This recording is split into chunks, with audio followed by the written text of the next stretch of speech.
Hi, and welcome to another episode of Marriage on a Tightrope. I'm Katie. I'm Alan. And we're still married. And you know who else is married?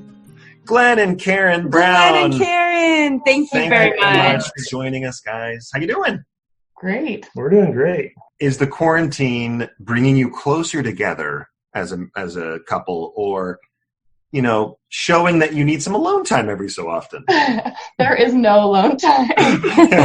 No, I did leave to go get a shake by myself That's today. true. That Yeah. was Our kids are teenagers, and they want to stay up till like 1 a.m. every night. And our alone time would be like 7 a.m.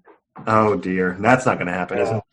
Alan and I went to go visit his mom, and she's a missionary downtown Salt Lake. And we thought, oh, let's load up the kids. They can say hi to grandma from afar. But it was a total circus. Everyone was complaining and not listening. And we got home, and Alan's like, why did we take the kids? We should have gone alone.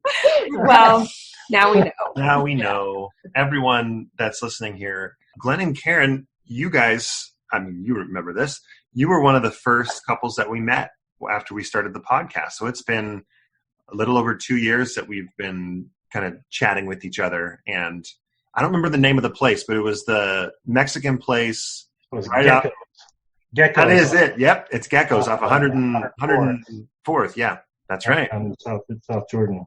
When we were there, this topic got brought up because your son was serving a mission. And that is the focus of this episode. We would love to have you back if this is not a terribly traumatic experience to tell your full story. Today we're going to focus on their experience of having a missionary out when Glen experienced the transition of faith and how they dealt with that.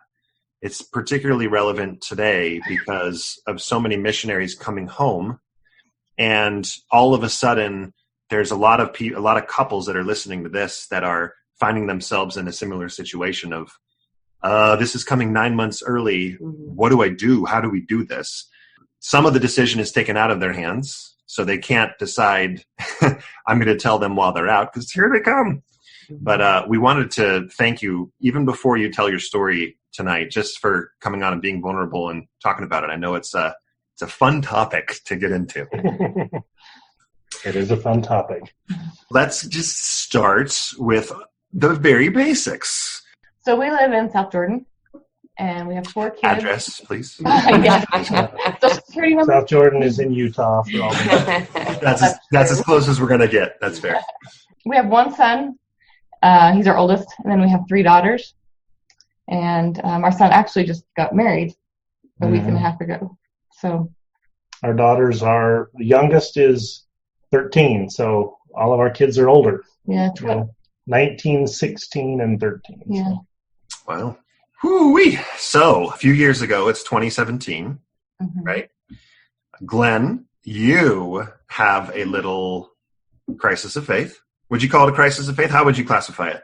Yeah, it was actually 2016. That's right. Yes. Yeah. Our son received his mission call. It was April 29th, 2016. I just looked it up today. Great time, we had the big party, the map on the wall, and about 1 million people in our house, just the whole big Mormon missionary thing. It was really fun. He was due to go into the MTC in August, shortly after his 18th birthday. And so that was the end of April. Well, sometime mid to the end of May, I don't remember the exact date, but that's kind of when I guess you say, went down the proverbial rabbit hole, right? That's when I started hearing things, learning things, and just basically got sucked into all that is the rabbit hole. Initially, I didn't talk to Karin about it. I didn't talk to anybody about it. It was scary, shameful. Should I be doing this? What am I learning? All that fear. But at the same time, it was scary because I have a son who's prepping to go on a mission at the same time. And I'm like, 3 months from now, there's going to be a farewell. There's going to be taking him through the temple. There's going to be ordaining him as an elder. There's going to be all the family that comes. And I was still going to church, and I was having all the grief and heartache and mental anguish that comes with when you start going down the rabbit hole. And it was just really tough. I was probably killing myself for about a month or so before I told Karin. That it was tough, it was hard, but luckily she stuck with me. We decided to go with it and work it out.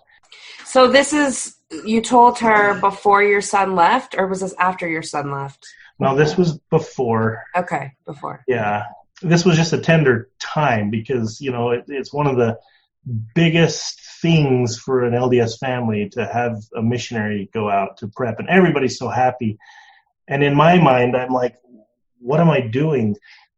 Should I be teaching him the things I'm learning? Should he know this stuff before he goes out?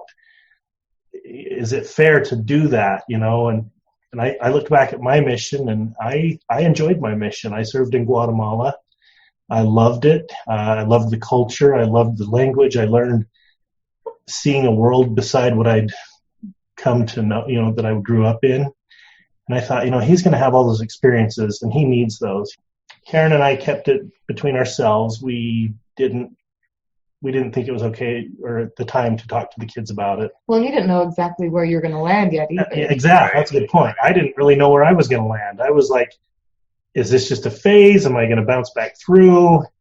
When the time came to ordain him an elder, I was kind of like, can I do this? I mean, I guess technically I'm still an elder. I hold the priesthood because I'm having questions of whether it's real or not. I guess that doesn't really matter. I had gone into the bishop. When I first started down the rabbit hole, I went into my bishop in a panic and told him the things I was learning. So he knew where I was. He knew the doubts I was having.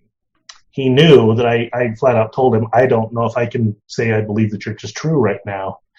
He didn't have any answers for me. He was nice, but when it came time to ordain Justin, I told him that I feel like I can still do it. And he agreed with me. Today, I wouldn't do it. I don't think that I would. I think I've just changed in, where I'm at right now, that I don't think I would do it for myself rather than put up the appearance. We went through the temple with Justin, with our son. It was wonderful for him, I suppose, and it really wasn't for me. That was the last time I ever went through the temple. I guess we had his farewell.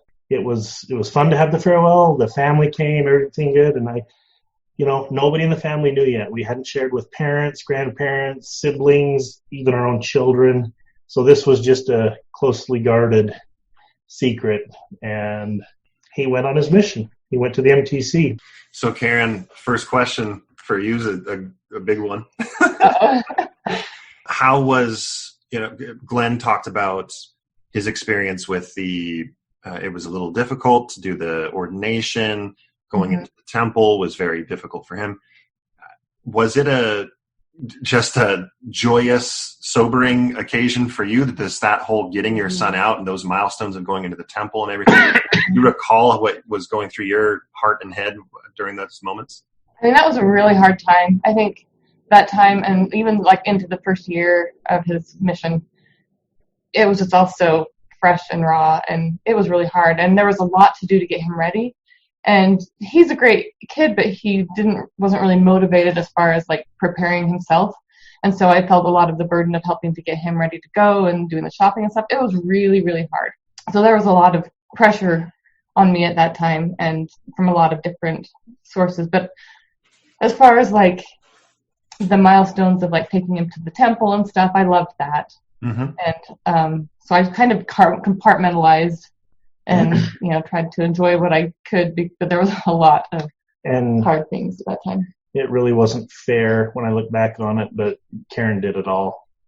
She was contacting the stake president. She was setting up the appointments, making the reservations for the temple. I wasn't doing anything because I was just so wallowing in my own, I don't even know if this is real anymore, and it was really tough. So I wasn't much help, I wasn't any help, really, I don't think. Karin, was that how you took it? Was it oh my gosh, I have to do everything because he's not doing it? Or was it, I don't know, what the extra tasks, how did that feel for you? Well, I recognized that he was not involved, but I also understood kind of why. And I felt like he said, at that point, it was really hard for us to have healthy communication about it. And so I almost felt like if he tried to take it on or be involved, it would almost like poison the moment a little bit. Mm-hmm. I don't know if that makes sense. And I wanted it to does. Sure. enjoy with our son, the times the things that we did and the things that we needed to do to get ready. So I recognized that I was doing it by myself, but I didn't really want it to be any other way at the same time. I think it was Julie Hanks that said, yeah, for the spouse who feels like it's still important to have their children have a religious, spiritual experience in their lives. It is on you. It is on you. And that's not a shot at the one that doesn't participate in those things anymore. If it's important to you, you need to be the one to do it. Right. I'm thinking about he goes on the mission and you help support him, right? Both financially and physically and mentally and emotionally to get him all sent out. And then he starts writing letters home weekly. Where did he go again? He went to Argentina. Argentina. Okay, so emails, right? Elder Brown. Yeah. So he's out, and what is that like? Receiving weekly emails from him. What is it like for both of you, Glenn? So first, the emails. He went to the MTC in Provo, and right off the bat, they're just completely immersed in church, right? They're just. And it was good. He was happy. He was happy, and that made me happy.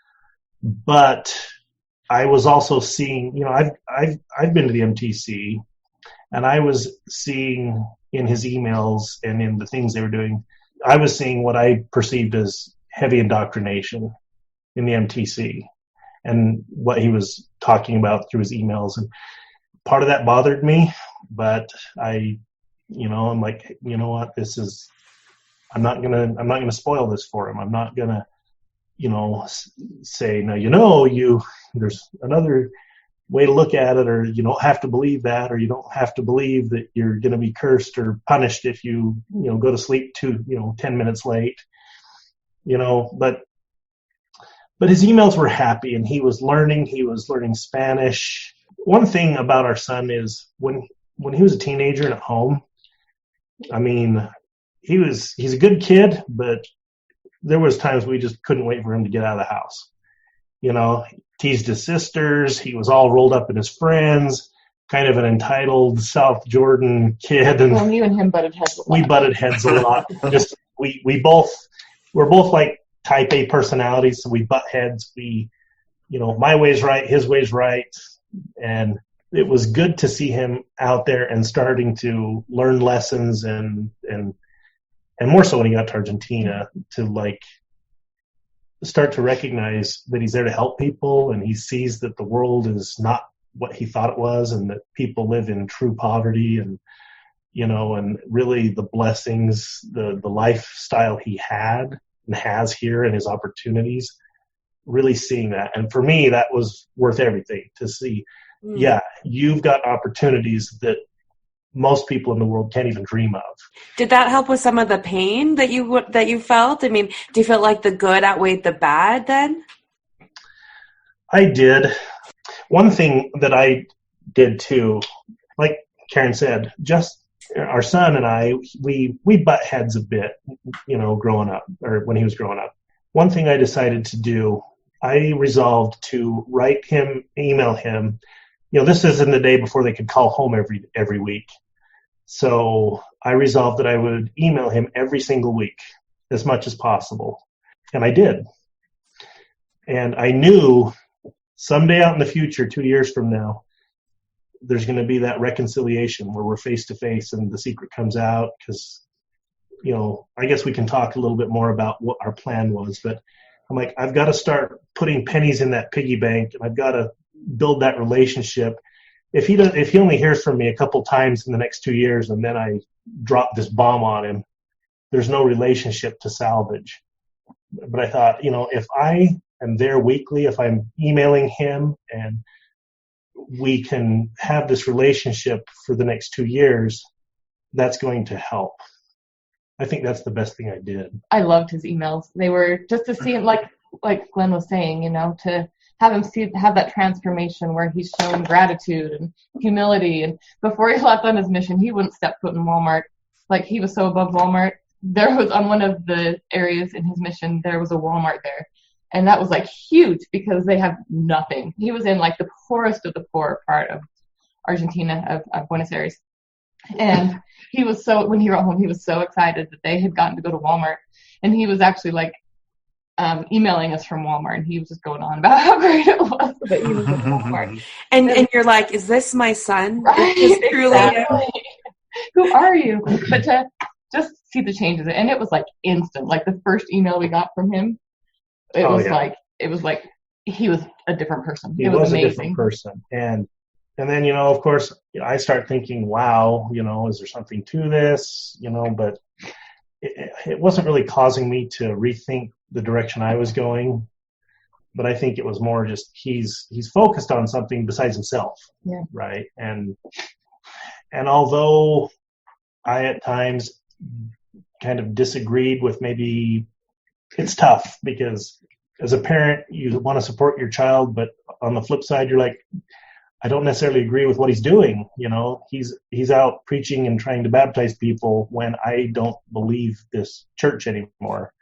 How can I support this? How can, but then I also think that we've been preparing him for this his whole life. How can I suddenly at the last moment say no? Right.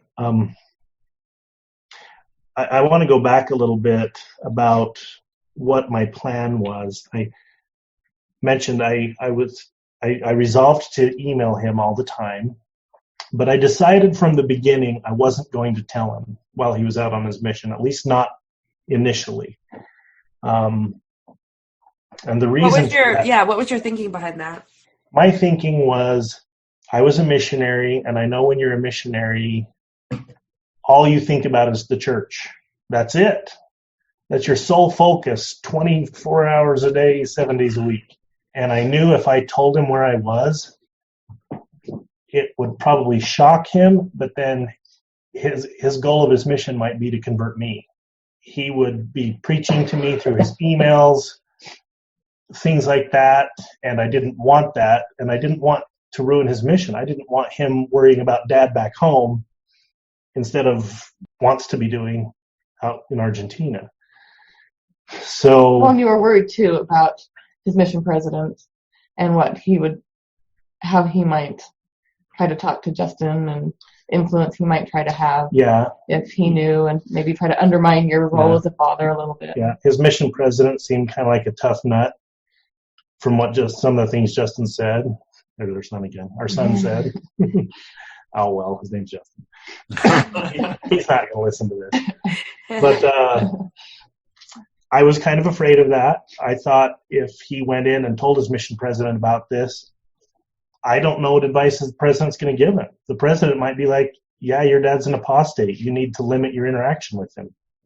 Don't email him, or I don't know. So, like you said, that was in the days before we could communicate, like talk on the phone or so it was just emails. And now it's maybe a little bit different where you'd be able to have that chance to talk face to face, but we didn't have that option. So my plan was, I didn't want to wait until he got home because I could just see, the coming off the plane, the big party at the airport, and he's just happy, and then we go home and say, by the way, I left the church, and just the total absolute crashing down, go from the highest high to the lowest low in like no time.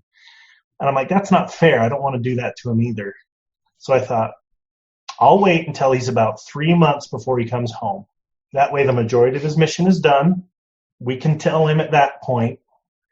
How, didn't know, figured, we'll email, we might call, maybe I'll get special permission, I can call him. And then I'll tell him he's going to be mad, but he'll have 3 months still in his mission to stew on it, to think about it.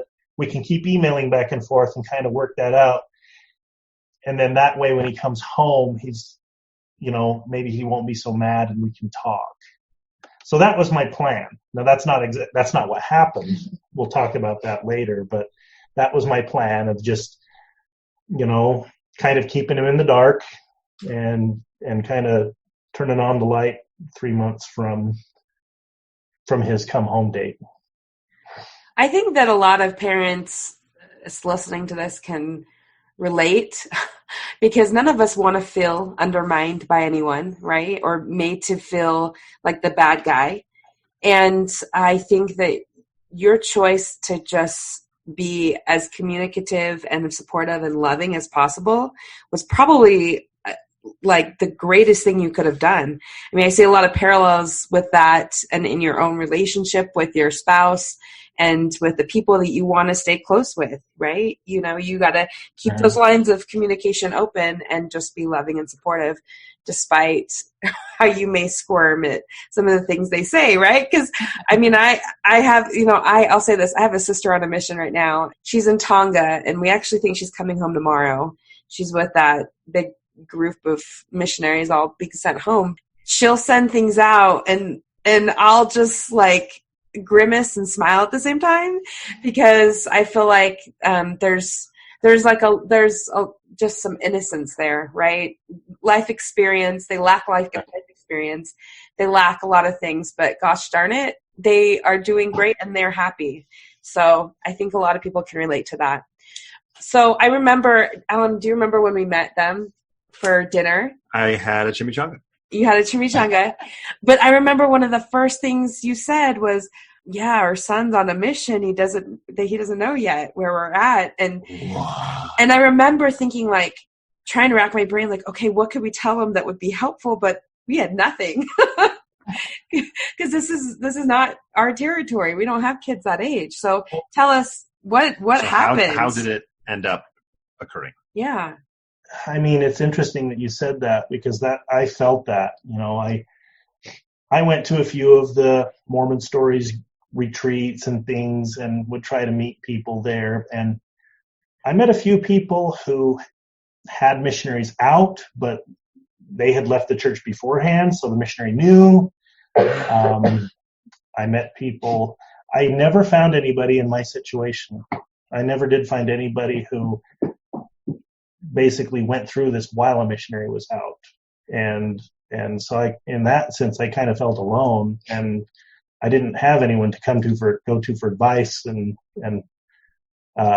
ask questions. So I felt like I was kind of winging it on my own to come up with what's the best plan. And this stressed him out.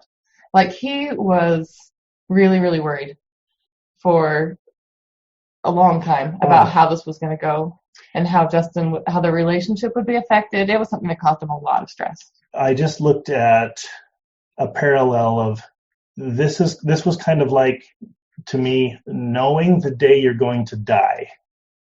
If you knew that the very day you're going to die in the future, you try to live life, but every day that gets closer. You know, knowing my son's going to be coming home in August of 2018, that's my death day, right? That's when everything changes. That's when I may not have a son anymore, depending on how he takes it, you know, and it was terrifying.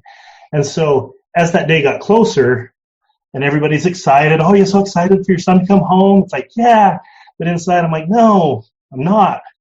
You know, this should be one of the most joyous occasions in my life. And it terrified me. I would cry sometimes. I was just horrified by it, and I didn't know what to do. And, you know, I just kept plugging along with the emails. People may ask, maybe people are wondering, well, what did you talk about on your emails? And I just didn't talk about church. I was a dad. I told him about life at home. I told him about things I was doing at work. I'd tell him about things I'd go do on weekends, or sometimes reminisce about things he and I had done together. And I think something he really liked, though, was when you would pull out your old missionary journal and he'd talk about something and he'd be like, oh, I had a similar experience to this. And so he'd share your missionary experiences with him. I think he really liked that. There was a couple times he was going through some tough times with companions, and I had a companion I had a hard time with. And Karen, I pulled out my missionary journal and I typed in an entry about my hard time with a companion, and he really liked that. And he even said, man, it's like, you get it, Dad. You've been here. I'm like, yeah, I do. Karin, did you see, like, how this was going? Like, how you thought he should tell your son? Like, did you have like an idea in your head of what you wanted to say?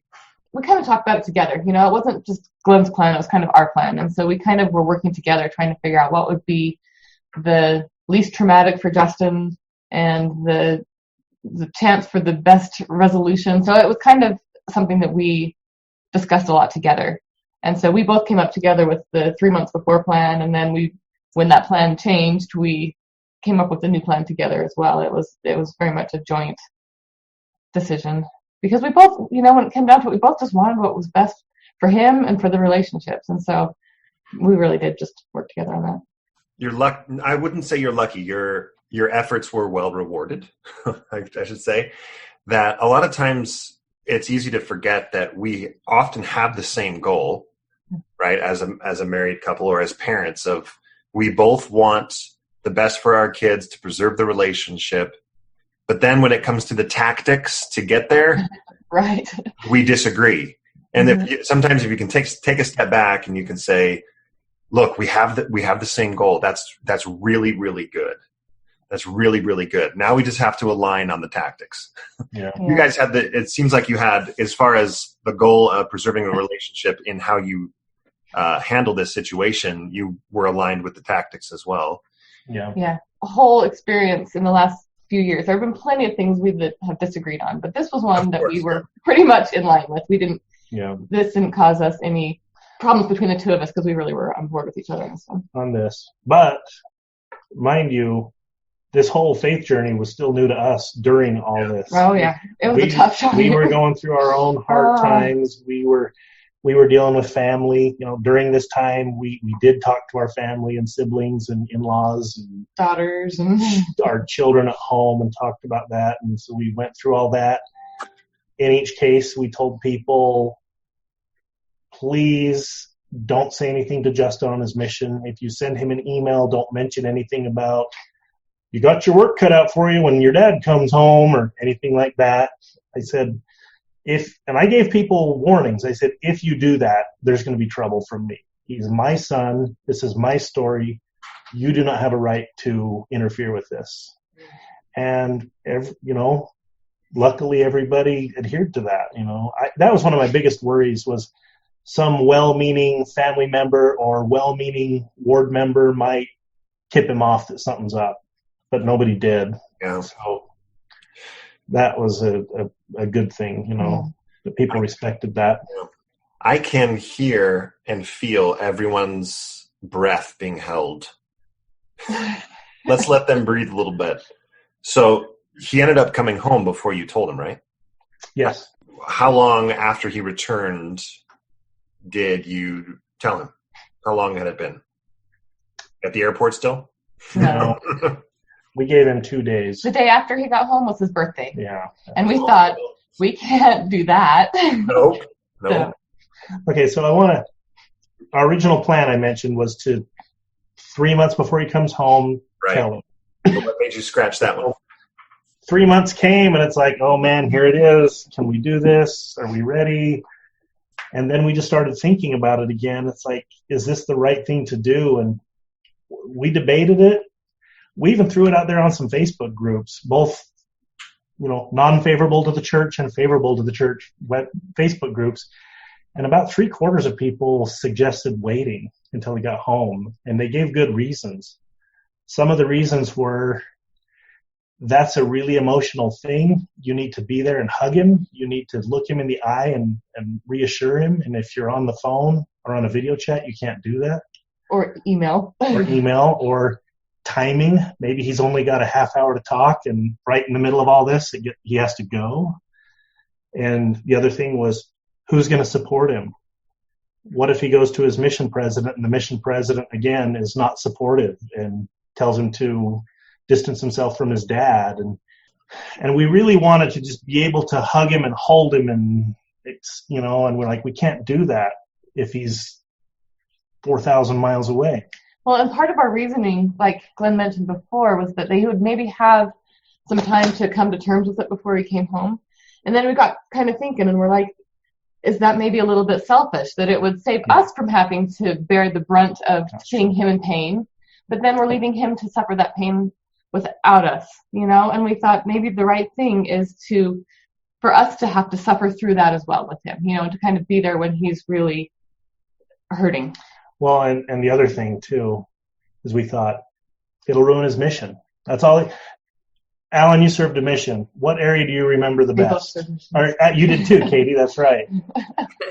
Well, for me anyway, the area that I remember the most is the last one I served in because it's most fresh in my memory. And I thought, if I drop this bomb on Justin at the end of his mission, this is what he's going to remember about his mission, is that his dad left the church and dropped the bomb on him. And yeah. So we made the decision not to. And it's interesting, the very next email we got from him, which that was next like a day Monday, later. Yeah. He wrote to us and he said, I am so pumped. I've got the language down. I know what I'm doing. I know how to teach. I'm in a good area. I'm in a good companion. I want to finish my mission strong.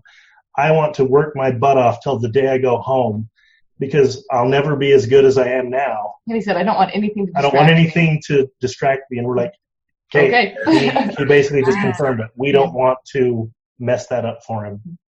So that's when we decided we'll wait till he gets home and we'll figure that out. Well, then you're in the situation that a lot of listeners are in right now. Right. Yep, absolutely. Yep, so there's missionaries are either on their way or already here. And it's moving up their timeline to tell them what's going on with them. In many of the cases, they're telling them, and then they're stuck in a house with them for at least a day. So one thing I did, it was about a week before he got home. And I'd been meaning to do this for months, but it was just too hard to sit down and do. And I kept putting it off. But it was very important that I do this before he got home and not after. I sat down and I wrote him a letter. And it turned out to be about 7 or 8 pages long. But the letter was not about bashing the church. There was no specifics about church stuff really, like historical or anything in the church. The letter was basically about, and I just reread it today, which was hard because I haven't read it for a couple of years. It was basically the emotion that I went through during that time, what it's like to be part of a community and then not be, what it's like to feel alienated, the stress in the marriage, the worry about how is he going to receive me, the fear, just all of that, and I wanted to capture that before he got home. And so I sat down and I wrote my journey without getting into the specifics. I didn't get into the specifics of historical things or policy. I wrote the emotional and toll that it had taken. And then my fear that always in the back of my mind is how is Justin going to take this? And I sure hope that he takes it well, or as best as possible. I hope he doesn't reject me, and I hope you don't reject me and stuff.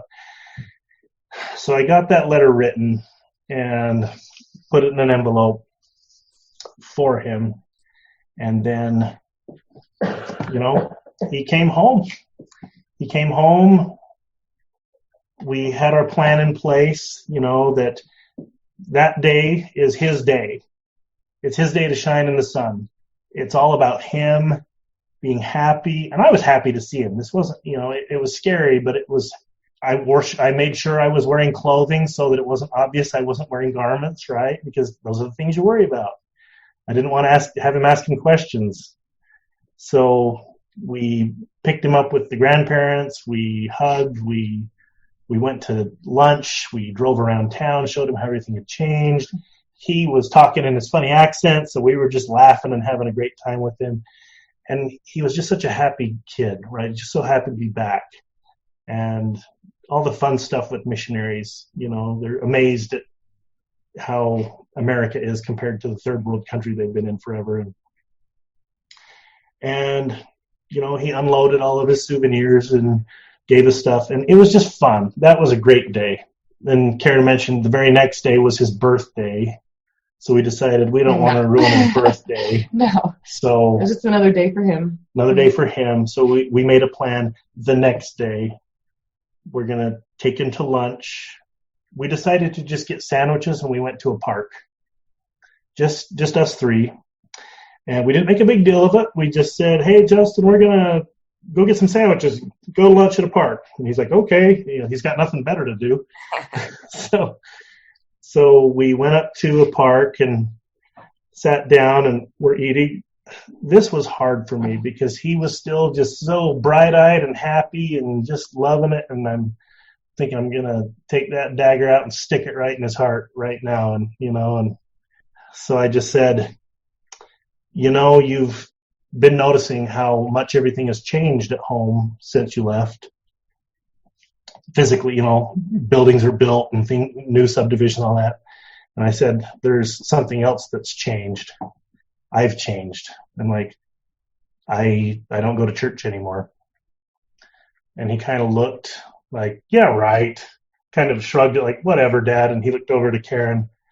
And Karin was teary-eyed and nodding her head. And she's like, it's true. And I said, I haven't gone to church in over a year. And he looked at us, and then he just put his head down on the bench and cried. Mm. And that was hard. And we just sat there in silence and let him cry for a minute or so.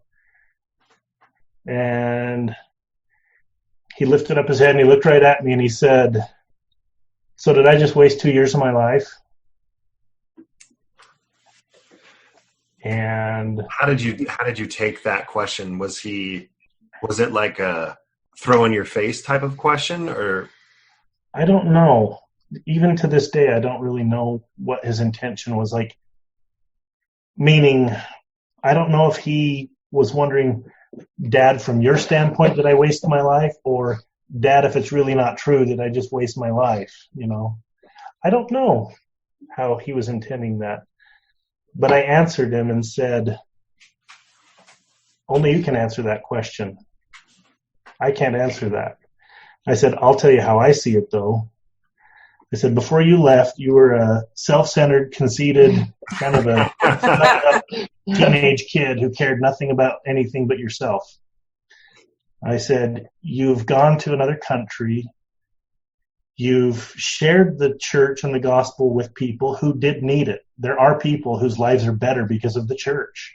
You learned a language. You learned how to care about people. You learned how to work hard. You learned how to live in circumstances that you'll probably never live in again. And you've really been focused on something other than yourself, where before all you cared about was yourself. That's invaluable. So no, you didn't waste your time.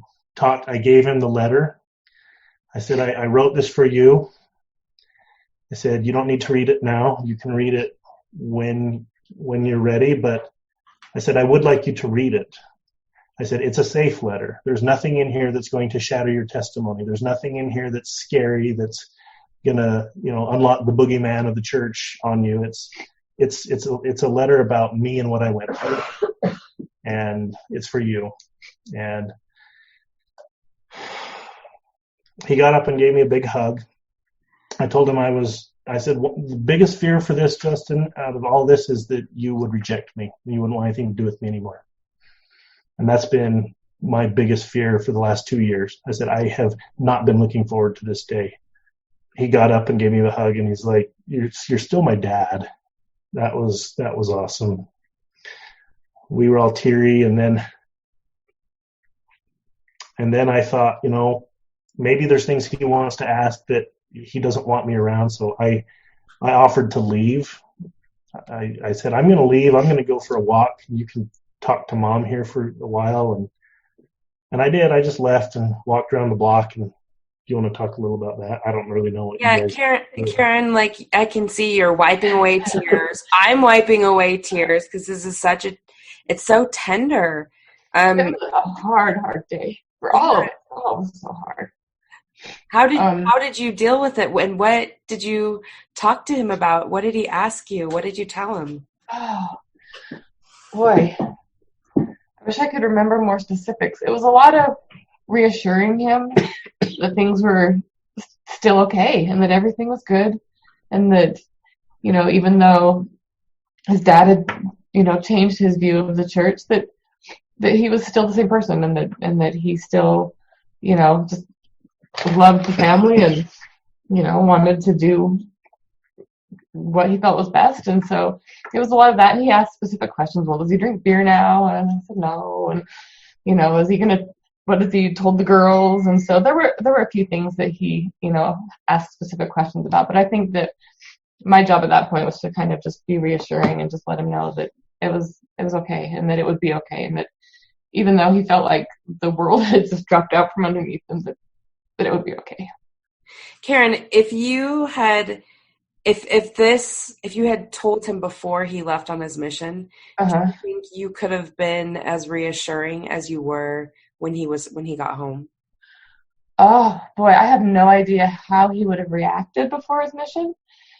I think that he wasn't ready to hear that before his mission, I don't think. It would have gone bad. It could have gone bad in different ways. It could have gone bad to where he was mad at Glenn. It could have gone bad to where, I don't know. I don't think it would have gone well. I think he would have condemned me. Yeah, he wasn't in a place where he was ready before he left. How about you? What about you, Karin?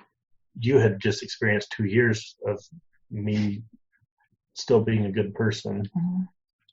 Way back in the beginning, you were in just as unknown territory. Oh, how would I have talked to Justin then? Right. Oh, because that was harder. I just see, like, when you do make this decision to finally tell friends and family, usually you're on the same page and you've decided it's going to work. You're going to work it out. Yeah. Right. And so you're in a good place. At least you're in a place where, you want to move forward in your relationship, so that when you tell people, you can reassure them. Mm-hmm. And I feel like this is how it was. It's probably really helpful that you were there to tell him, look, I'm still with your dad. He's still a good person. Yeah. Yeah, I feel like if we had talked to him before his mission, I probably wouldn't have been ready to be reassuring either, to be honest with you. I probably would have been a mess. So that would have been hard. I guess for us it was fortunate that it worked out, the timing, the way it did, because when things are just so raw, it's hard to be reassuring, because you don't even know yourself how things are going to play out. So that definitely would have been a lot more challenging for me to say the things that needed to be said. Right. So, you tell him, let's see, it says he got home, it's his birthday, you tell him, and then he's got a mission homecoming. Is that right? Yeah. You want to talk about this? Well, we did decide when we were talking to the bishop about planning the homecoming. We didn't want him to have to do a homecoming the day after. Well, he was supposed to speak in church the Sunday after he came home. Yeah, that's what the bishop wanted. He came home on a Wednesday, and he was supposed to speak that Sunday. Well, he wasn't. It never got scheduled, but that's what the bishop wanted to do, and we're like, no. But he was pushing too, because he's like, we've got high council meeting, and it really works, and this and. But we knew that Justin needed more time to process, and we decided to plan a camping trip, that we could have time to really spend together as a family, to just kind of be apart from everything and just have that time to just be a family. So we did that before. Did we tell him we're going camping, so we're not going to be here, or did we tell the bishop why? No, because we went to church that Sunday. We did. Well, not you, but I think that first Sunday he came back, I didn't go to church. Yeah. I could have, but I thought he needs to see this is real.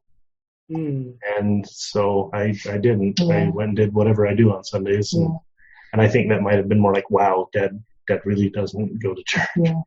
And then we took like 4 or 5 days that next week and just spent time together as a family camping, and then he had his homecoming. So I think that was good, because I can't imagine him trying to get up there and give his homecoming speech where 2 days before he just found out that his own father essentially left the church. So yeah, I think having that week recuperation time. So I think anybody going through, if they're going through a situation like ours, where you're telling them when they get home for the first time, try to work something out with your bishop. There's no church now. Oh yeah. Well, there will be.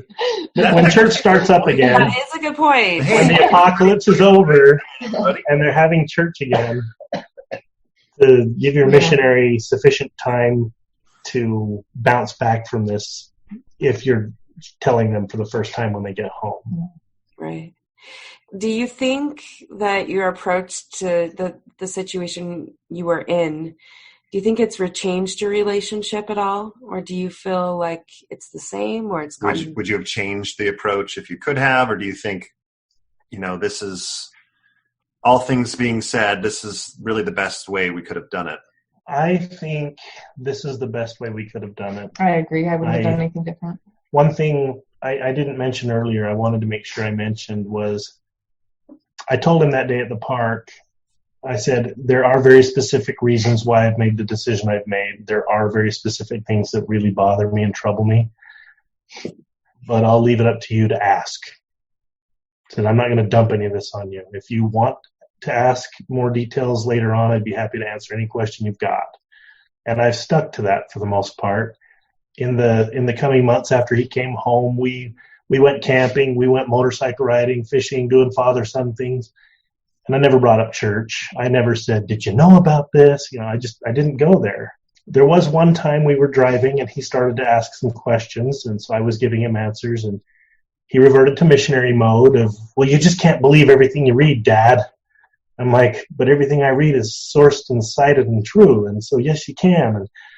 And I'm like, this isn't going anywhere. So we just kind of dropped it. But I stuck to that of, I feel like if I try and push things on him, it's just going to drive him away. So just didn't. And yeah, I think I wouldn't change anything we did. Yeah.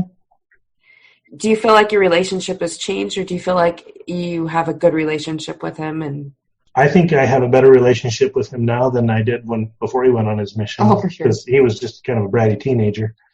A lot of that just comes with maturity, as he's gotten older. But, one thing I'll tell you, and I think we may have told you guys earlier, but, he just recently got married.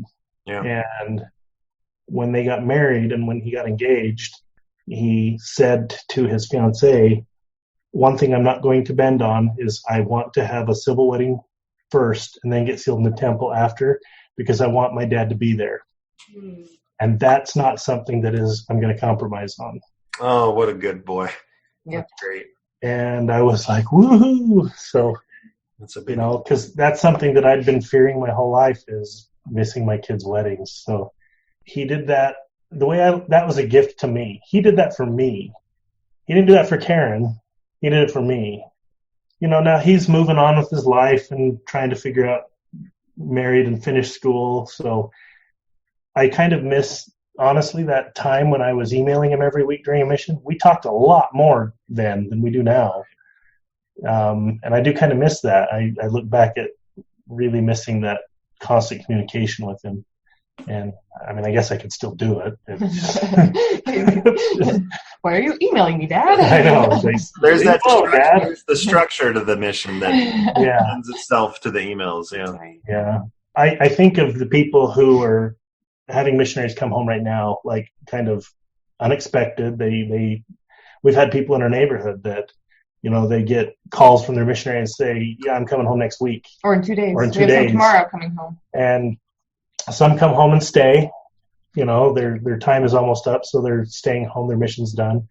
Some are going to just 14-day quarantine, and then they'll probably be reassigned. And I don't know what I could say to people if you're out and your kid doesn't know and they're only going to be home for 14 days. I don't know. If you're not ready, maybe you fake it for 2 weeks. Maybe you go to church. Maybe you don't. I guess that's up for each person to figure out. Oh, that's right. There's no church. You don't have to go to church. Home church. This makes it easier. You can do home church. I guess that's up for each individual family to decide if our missionary's home for a period of time, do we use this and talk about it and tell them? Do we not? And everybody has to navigate that. Showed a really good model of, especially in the middle of where your relationship itself, and you're having to figure this out, where you are able to come together and have a plan and an idea of, this is what we're going to do. This is why we're going to do it. So I think that's a really good place to start. Glenn, you said it very eloquently that every situation's different. Some missionaries may be coming home only for a couple of days, and then they have an apartment already already picked out, or who knows, they may not be home for very long. The situations vary wildly. So as long as the couples they come together, that day that is dreaded is coming. It's here. It's going to be hard regardless. But if the couple can be on the same page, I think it makes it a whole lot easier, at least, to be able to do it together. Can I just say, Alan and I went to the reception, and it was so sad. It was so fun. It was our last public event before everything got before shut we down. all got shut down. Yeah. It was so lovely to see just how much Karin, especially, you love your son. Oh, we're so tight. And just you were dancing with him, and it warmed my heart. It just was so happy. You could just He had tell his head in your shoulder. I know, it was so sweet. it was just so cute. So yeah, I just can tell that you guys have such a great relationship with him, and kudos to both of you for really just making the best decision for your family. And I'm glad that it turned out so well. We really, really appreciate you coming on and talking to us about this. I know that there's so many people that are in anxiety mode because they're at that spot where they have to tell their kids. So Yeah, Terrifying. It really is. right. From either of you, any last words of advice or something that you wanted to say that you haven't had a chance to say yet? I just think the word of advice would be kind of like what we talked about is when you're making this decision, do what's best for the missionary, right? Put their well-being, how it's going to affect them. It would be really easy for somebody to say, well, I need to hold to my truth and I need to tell them where I am. It's like, maybe you don't, maybe not right now. Maybe that's not the best thing for them. So just do what's best for your child and your missionary, and the other stuff you can work out later. I think that advice holds really true to both parents of missionaries, but also there are siblings out there. I have a sibling on a mission. Lots of people out there who have siblings and loved ones who are also on missions. So this is very good advice for family members as well. If you're in a faith transition, think about your sibling first before you decide how to proceed to talk to them. So I love that piece of advice. Karin, anything from you? I think as the person in the marriage who still goes to church, it would be really easy to when the missionary comes home to kind of like, because I think that had he thought that I would go there, I think that our son could have gone to the whole, can you even believe that dad would do this?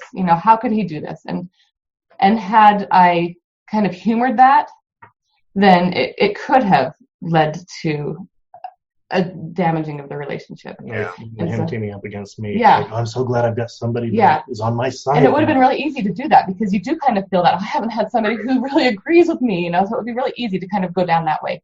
But I think it's important to, in that position, to have the solidarity with your spouse and really have their back. Oh, that's a really, really great message, and one that Perfect way to end. Yeah, it's great. We've had to have each other's backs to a lot of different people, but not our kids, because our kids, while they're bugging the crap out of us from being at home all the time, they still are little kids that look up to us as mom and dad. That being able to stand up for your spouse and have their back with your child is a great way to wrap up the conversation. Glenn, Karin, thank you so much. Looking forward to our next chimichanga. Right, we got to do this again. As soon as we can get out. Right. We'll plan for like June or something. Right. Thanks so much for joining us on Marriage on a Tightrope. You're welcome. Right. Thank you. Bye-bye. Thanks for listening, and thanks again to Karin and Glenn for being on. That's Karin with an I. That's Karin with an I. That was an excellent interview with them. Even if you don't have a missionary that's coming home, you're able to listen to that and have some good empathy for them and learn from that situation, so that if you are in that situation in the future, you know a little bit better of how may be a good way of handling it. Shockingly, we have quite a lot of time on our hands, Alan. A lot of evenings. We're not doing a lot of date nights or anything like that. Travel plans have all been canceled. And what does that mean to you, the listener? It means that we would love to interview you. So if you have just thought, I would like to tell my story, I have something interesting to say, we would love to hear from you. So please, you can email us at marriageonatightrope. You can jump on gmail.com. At gmail.com. You can jump on Facebook, on Instagram, and let us know that you would like to be interviewed, because we have all of a sudden maybe time to do 2 episodes a week. Are we going to commit to that? Oh my gosh, don't make me commit to that. Maybe. How's that? Maybe? Is that good for commitment? You know what would be fun? What? Is if we did a live feed. I was testing that on Facebook today. Like a live feed podcast? While we do that and do like a little Q&A or something? Yeah, that would be fun. Would that be fun for people? Maybe. I think so. Maybe they're sick of us. I'm sick of us. I am too. We would love to hear more stories and tell more stories, so please contact us there. No, you may be saying something similar, but I wanted to say we are almost full. Our workshop is almost at capacity. Yes, it is. So if you would like to grab one of the last spots, there really are only a couple left. You can go to Workshop on a Tightrope at eventbrite.com. That's EVENT,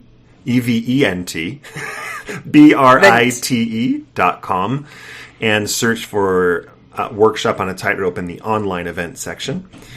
You can also see the information on in our Facebook group or on Instagram. We posted about there a little bit as well. And if you sign up by the end of the month, you still get the Flourish Masterclass taught by Natasha Helver Parker on sex and intimacy. So that's a major bonus if you sign up by March 31st. Plus, we have a couple spots left. So we are very excited for those couples who've already signed up, and we can't wait to get going, because what else do you have to do in your life besides read COVID memes and watch Tiger King on Netflix? Yeah, we're going to go watch Tiger King right now. We hope you enjoyed this episode of Marriage on a Tightrope. We'll see you on the flippity flop.